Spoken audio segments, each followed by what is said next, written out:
Olá, povo de Deus. Hoje é quinta-feira, 2 de janeiro, memória dos santos Basílio Magno e Gregório Nazianzo, bispos e doutores da Igreja. O texto de hoje está em João, capítulo 1, versículos 19 a 28. Este foi o testemunho de João quando os judeus enviaram de Jerusalém sacerdotes e levitas para perguntar: Quem és tu? João confessou e não negou. Confessou: Eu não sou o Messias. Eles perguntaram: Quem és então? És tu Elias? João respondeu: Não sou. Eles perguntaram: És o profeta? Ele respondeu: Não. Perguntaram então: Quem és afinal? Temos que levar uma resposta para aqueles que nos enviaram. O que dizes de ti mesmo? João declarou: Eu sou a voz que grita no deserto: Aplainai o caminho do Senhor, conforme disse o profeta Isaías. Ora, os que tinham sido enviados pertenciam aos fariseus e perguntaram: Por que então andas batizando se não és o Messias, nem Elias, nem o profeta? João respondeu: Eu batizo com água, mas no meio de vós está aquele que vós não conheceis, e que vem depois de mim. Eu não mereço desamarrar a correia de suas sandálias. Isso aconteceu em Betânia, além do Jordão, onde João estava batizando. O texto aqui de hoje nos mostra essa dificuldade de alguns compreender a missão de João Batista.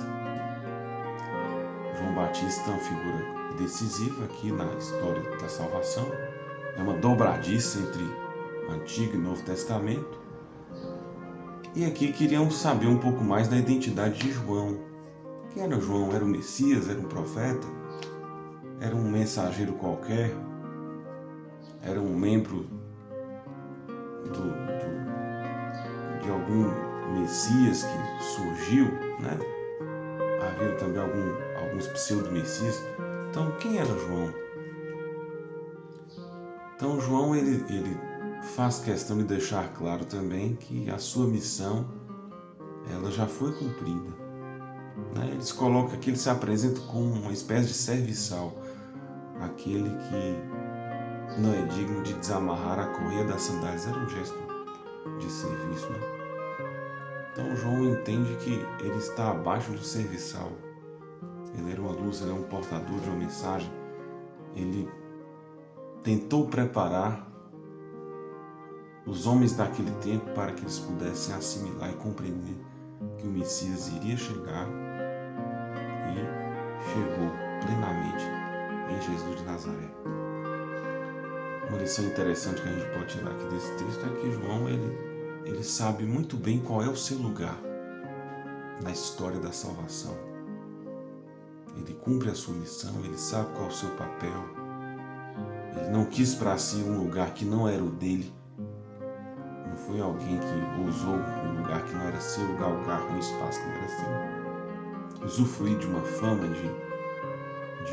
de um prestígio ali diante do Messias, mas viveu a sua profecia, a sua vocação, a sua condição de maneira não somente profética, mas de maneira muito sóbria, discreta, simples, missionária, sem desejo de visibilidade.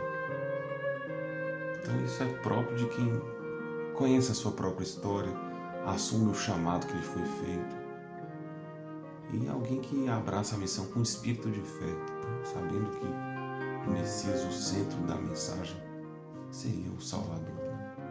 Então João não quis fama, não quis prestígio, não quis seguidores, não quis ibope. Ele quis cumprir a sua missão, né? Um espírito de fé, de obediência, de humildade, de pequenez. Né? Essa pequenez fez dele um grande na história salvífica. Então isso nos mostra também o valor dessa consciência de qual é a nossa missão, qual é o meu lugar no mundo, na igreja, na sociedade, na família, qual é o meu espaço, qual espaço é meu, qual espaço que não é meu. Né? Às vezes algumas pessoas hoje elas querem ocupar espaços que não são delas. Ou então há uma tentação nossa de querer usufruir de algum espaço, de uma fama que distorce um pouco o sentido real da coisa, aqui do ponto de vista da missão, né?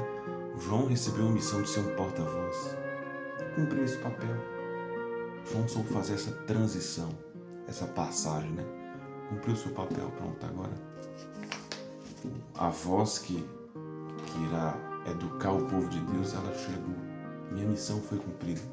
Então isso nos mostra também o valor dessa consciência do nosso espaço, de nosso papel, de nossa identidade e de nossa missão também, né? Isso nos ajuda muito no caminho da fé.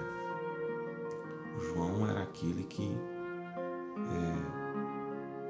tinha muito claro que a sua resposta missionária ela foi fundamental, ela foi decisiva, mas ele não quis que essas atenções ficassem voltadas para a sua pessoa. Esse é o papel do mensageiro, do porta-voz, do profeta, do comunicador da fé, né? Indicar, apontar, né? Mostrar uma direção. O pregador não é o centro da mensagem. O mensageiro da fé não é o centro, não é o holofote, né? Não é